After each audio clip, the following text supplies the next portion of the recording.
সুন্দৰ পথটোৰে বকুৰ পৰা লাম্পিলৈ যাবলৈ সময় লাগে প্ৰায় 2 ঘণ্টা। পাহাৰৰ ওপৰত নৈসৰ্গিক শোভাৰে সুশোভিত এইখনেই লাম্পি।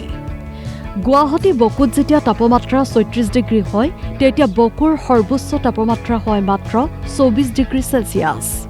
পৰ্যটন বিভাগে অকণমান ইচ্ছা আৰু প্ৰচাৰ কৰা হ'লে বছৰৰ 12 মাহে গিজগিজাই থাকিলেহেঁতেন পৰ্যটকে। কিন্তু সেই পাহাৰৰ ৰাণী লাম্পি আজি বিপন্ন। ২৯খন গাঁৱৰ বাবে আছে মাত্ৰ জৰাজীৰ্ণ এইটো উপস্বাস্থ্য কেন্দ্ৰ।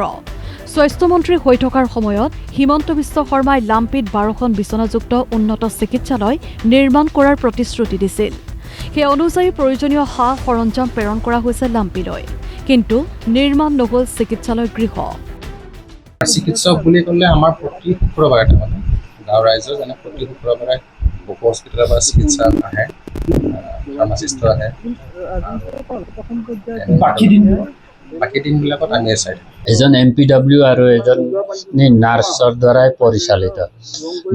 ইয়াৰে গাঁওবিলাক বহুত ভিতৰে ভিতৰে বুধবাৰবিলাক এইবিলাক গৰ্ভৱতী মহিলাবিলাক ল'ৰা ছোৱালীবিলাক ইনজেকশ্যন মাৰিবলৈ এই গাঁৱে গাঁৱে যাব লগা হয়। ৰাস্তা ঘাটৰো অসুবিধা হৈ আছে। পৰিত্যক্ত অৱস্থাত থকা এই 3টা কোঠাৰ চিকিৎসা কেন্দ্ৰটোৱে লাম্পিবাসীৰ বাবে একমাত্ৰ স্বাস্থ্য সম্বল। ইয়াতেই পুৰুষ মহিলা চিকিৎসাকৰ্মী থাকিব লাগে একেটা কোঠাতে, আৰু আনটো কোঠা ব্যৱহাৰ কৰা হৈছে প্ৰসৱ কক্ষ হিচাপে। বৰ্তমানৰ যিগৰাকী মুখ্যমন্ত্ৰী হিমন্ত বিশ্ব শৰ্মা, তেওঁ যেতিয়া স্বাস্থ্যমন্ত্ৰী হৈ আছিলে, তেতিয়া স্বাস্থ্যমন্ত্ৰী হৈ থকা সময়ত এই চিকিৎসা কেন্দ্ৰটো মই দেখুৱাইছোঁ।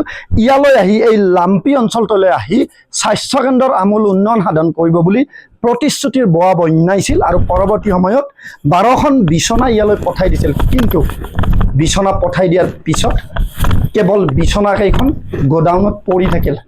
চিকিৎসা কেন্দ্ৰটোৰ সন্মুখতে থকা নিজৰা পাৰ হ'বলৈ আছে 2টা কাঠৰ কুণ্ডা। বিপৰীতে চিকিৎসালয়খনৰ কাষতে থকা মেঘালয়ৰ এটা গীৰ্জা প্ৰাংগণত সাজু থাকে এখন এম্বুলেন্স।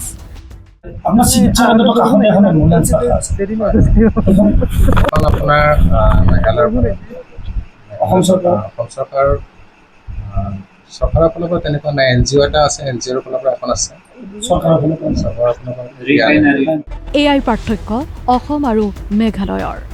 আপাৰ লাম্পিত সকলো সুবিধা উভৈনদী, কিন্তু অসমৰ লোৱাৰ লাম্পিত দুৰ্ঘটনাৰ চিকিৎসাৰ বাবে অতিক্ৰম কৰিব লাগে 40 কিলোমিটাৰ পাহাৰীয়া পথ। খোৱাপানীৰ বাবেও লাম্পিবাসী নিৰ্ভৰশীল নিজৰাৰ ওপৰত। জলজীৱন আঁচনিৰ নামত চলিল কেৱল ভেকু ভাওনা। কেমেৰা পাৰ্চন ঋতুৰ সৈতে গ্ৰীণ কলিতাৰ ৰিপৰ্ট DY365